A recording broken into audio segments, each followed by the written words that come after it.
Hello, and welcome to Stories from India. This is a podcast where we talk about myths, legends, and folk tales from India. I am your host, Narad Muni, and I'm a mythological character myself. I have the gift of eternal life and knowledge of the past, the present, and the future. By profession, I'm a traveling musician and a storyteller. So the way I'm doing my job is by podcast. In this episode, we are going to continue the story of Chandrakanta. Chandrakanta is a fantasy novel written by Devaki Nandan Khatri. Some might say it's closer to historical science fiction. If you missed the previous two Chandrakanta episodes, you didn't really miss a lot. We introduced the characters and jumped right into all the spying, deception, and political intrigue. I'll summarize it for you. At the heart of the story are Princess Virendra of Naugarh and Princess Chandrakanta from neighboring Vijaygarh. The kingdoms were not really at conflict. In fact, when they were kids, the two were betrothed to be married. But what was going on now was a cold war. It was largely instigated by Krur Singh, who was a member of Chandrakanta's father's court. The motive was simply love, money, and power.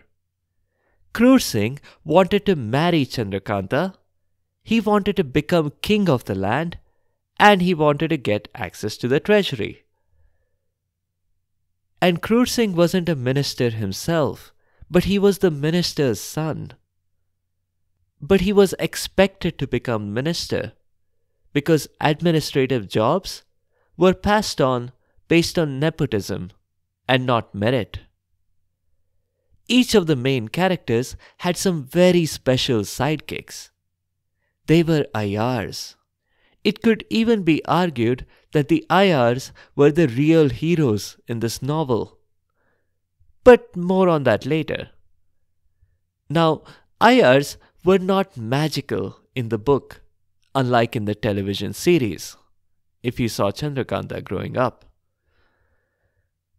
Aiyyaars are just really good at a few things. They were experts at disguise. They had immense knowledge of chemistry. They had at their disposal all possible kinds of chemicals that they could quickly use to do whatever they wanted. Did an Aiyyaar want to make someone sleep? There was a potion for that. Did an Aiyyaar want to make a bald person suddenly hairy? There was a pill for that. Virendra Singh and Chandrakanta were pining for each other. Because of the Cold War, Virendra couldn't just march up to Chandrakanta's doorstep. So the prince sent his Aiyyaar, Tej Singh, to deliver a message. Krur Singh had a similar idea, even though he wasn't banned from the kingdom, and even though Chandrakanta wasn't pining away for him. Nazim, who was Krur Singh's Aiyyaar, was spying on Chandrakanta. He even disguised himself as Chandrakanta's Aiyyaar friend, Champa. But Chapla, Chandrakanta's other Aiyyaar friend, spotted this deception. She arrested Nazim and rescued Champa. And if they had fetched the king at that very moment to show him proof of Krur Singh's treachery, this novel would have ended right there as a short story. But they decided to wait until the next morning. Meanwhile, Tej Singh was on his way to give Chandrakanta the message. He cleverly managed to slip the palace guards some sleeping potion while they were on their samosa break. So, they all fell asleep on the job.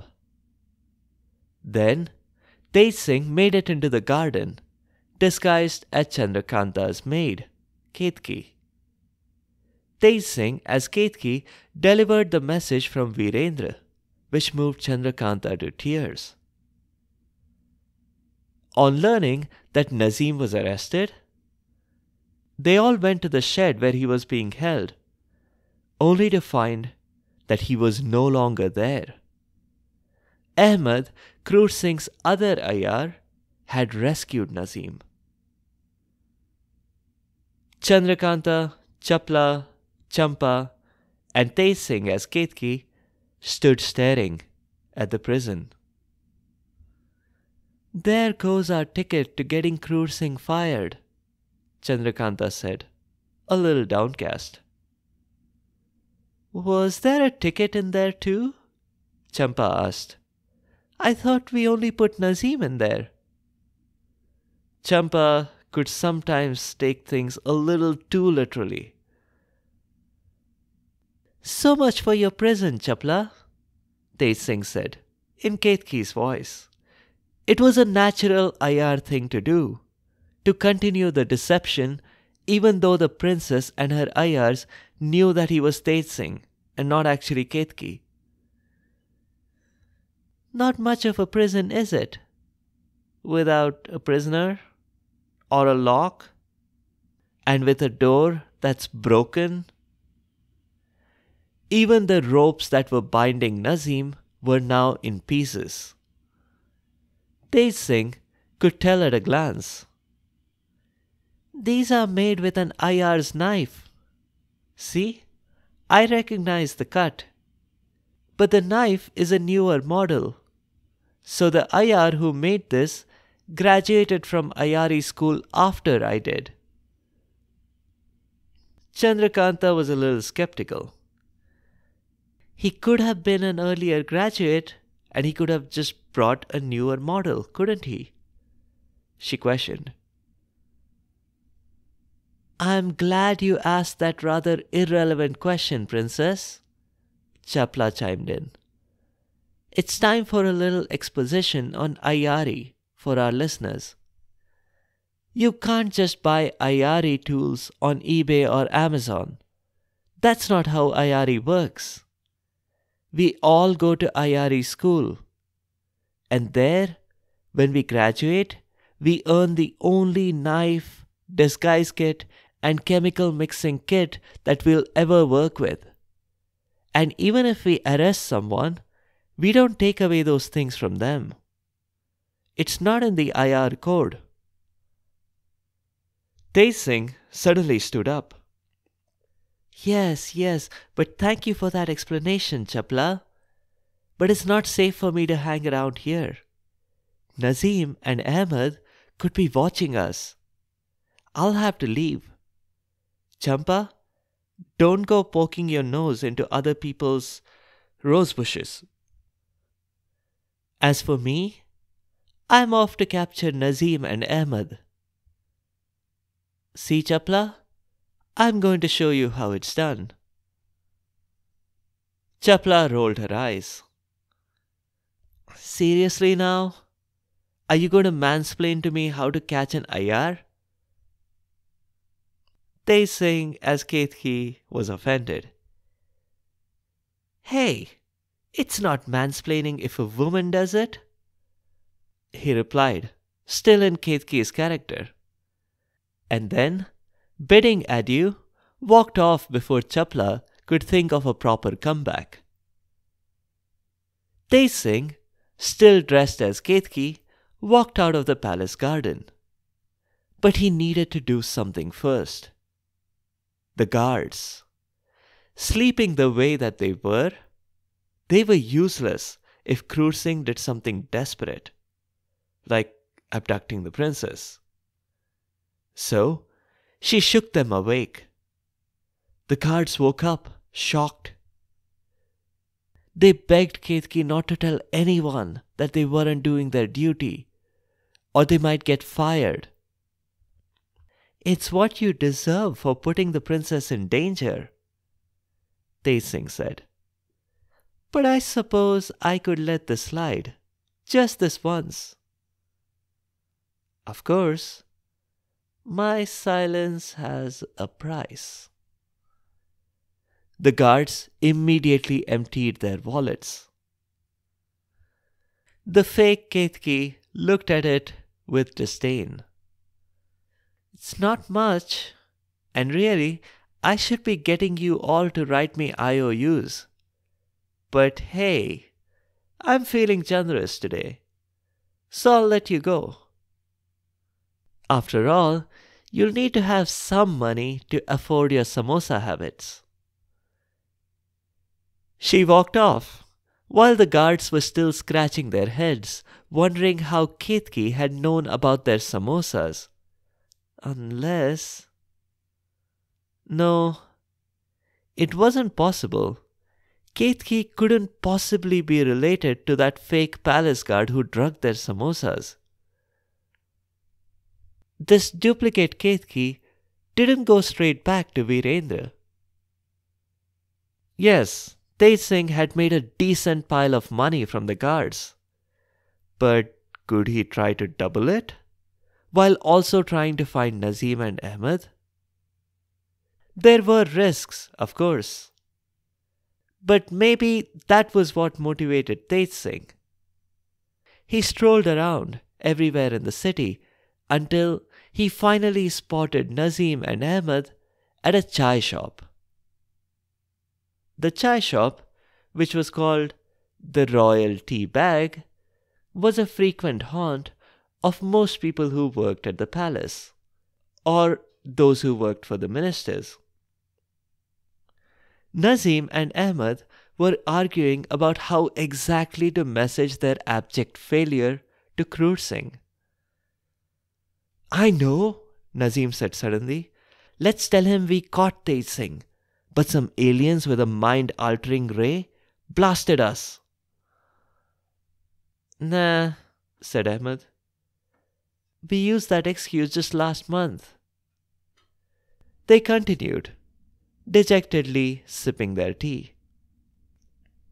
Tej Singh saw this opportunity to lure them, and by a happy coincidence, the chaiwala at the Royal Tea Bag knew Ketki by sight. That made it perfect. Hey Ketki, you want some tea for the princess again? The chaiwala, or tea seller, asked. Yeah, sure. But today I want 5 cups of tea. Make it a 3x5. Tej Singh said, loud enough for Nazim and Ahmed to hear. You have guests today? The chaiwala asked, conversationally. Shh! Don't tell anyone, Tej Singh hastily replied. He didn't say anything more, and when the tea was ready, he grabbed it and moved on. Ahmed and Nazim heard all this, of course, and they couldn't help wonder whom the 4th and 5th teas were for. Ketki had ordered 3x5, so it wouldn't show up in the accounts that there was a guest. But there must be. Chandrakanta herself and her 2 Aiyyaars made 3. Ketki wouldn't get a tea. She was just a maid. That left 2 extra servings of tea. Could it be?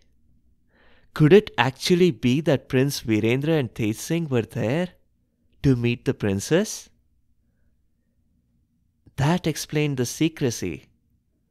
That explained why Ketki wasn't saying anything. Quickly, Nazim and Ahmed caught up with Ketki. Ketki, stop! Nazim called out. And why should I? Asked Tej Singh. I'm embarrassed to be even seen in your company. You loser. Everyone at the palace is talking about what a terrible Aiyar you are. You let yourself be captured so easily? Nazim was a little offended. There's no proof of that, he objected. But Ahmed brushed that aside. He wanted to discuss the interesting part. Ketki, we think there's something interesting going on in Chandrakanta's garden tonight, and we want in on it. Ketki said nothing. Ahmed added, we could make it worth your while. And what could you do that will make it worth my while? That opened doors for negotiation. Ahmed and Nazim had always wanted a spy amongst the princess's personal staff. They thought all their previous attempts had failed because they hadn't applied the right incentives. Ketki will get you money, lots of it. And? Ketki asked. Obviously, cash alone would not do. Nazim reluctantly offered his horse, his prized possession, one of the fastest in the land. The fake Ketki said, okay, that's fine, but I want them now. Nazim immediately handed over his stable check and the keys to the stable where he kept his horse. It was fine to give her the keys. There were no other horses there. And the stable was probably going to be useless for Nazim now. Now, how about the money? Ahmed and Nazim both dug through their wallets and came up with a few hundred rupees. The fake Ketki laughed at that. Are you serious? I'm not here selling tea. You want to buy the princess's secrets? You have to pay me at least 50 times that amount. We'll pay you in the morning, Ketki. There are no ATMs here, Nazim implored. But Ketki wouldn't listen. Tomorrow morning, my information will be worth only those few hundred rupees you're showing me. Suddenly, both Nazim and Ahmed were alert. Does that mean there is someone with Chandrakanta tonight? Is that who the 2 extra cups of tea are for? But the fake Ketki refused to speak a word. This was too much for the 2 Aiyyaars. Yeah, it was like 1 a.m. or something. But they must get the money. ASAP. But from where? Like Nazim said, there weren't really any ATMs in the city back then. They must get the money then from the only person who could at this hour. That was Kroor Singh. He was sleeping, but with Ketki's information, the Aiyyaars were sure that he would be happy to have been woken up. Ahmed and Nazim whispered quickly amongst themselves, and they agreed on a plan. Nazim would go wake up Kroor Singh and fetch the money, while Ahmed would stay here with Ketki. But give me those few rupees first, Ketki said, and grabbed the little that was there. And hurry, she said. This tea is getting cold. Nazim hurried. He barged into Kroor Singh's home. Kroor Singh was sleeping soundly. He was snoring, in fact, as might be expected at 2 in the morning. But Nazim had no hesitation in walking in and rousing his boss awake. Kroor Singh did not take kindly to that. Hey, what's the big idea? But then Nazim described that they had to hurry if they wanted to catch both Virendra and Tej Singh red-handed. They needed money fast. Hastily, he explained the whole story, including how he was captured, how Ahmed had helped him escape, and how they had met Ketki, who seemed ready to rat out on the princess for a prize. Kroor Singh's grumpiness disappeared instantly. He practically ran to his safe. He pulled out a bag and filled it with gold. Here, it's at least twice the amount Ketki asked for. But that too is cheap if we nab both Virendra and Tej Singh. Just think, the king is going to reward me handsomely for this, and he'll have Virendra and Tej Singh executed. That'll clear my path. Chandrakanta will become my bride. In his excitement, Kroor Singh, who was still in his pajamas and his pink fluffy bunny slippers, ran with Nazim to the scene. But when they got there wasn't anyone around. No Ahmed and no Ketki. Maybe they went and sat on a bench somewhere? Nazim wondered. But there were no benches anywhere. He began clutching at other straws. Maybe Ketki had to go deliver the tea. Maybe a stray dog rushed at them, and the tea spilled, and they went back to the tea shop to fetch some more. Or maybe Ketki went to check out her new horse. But even before they went to the stables, Kroor Singh realized what had happened here.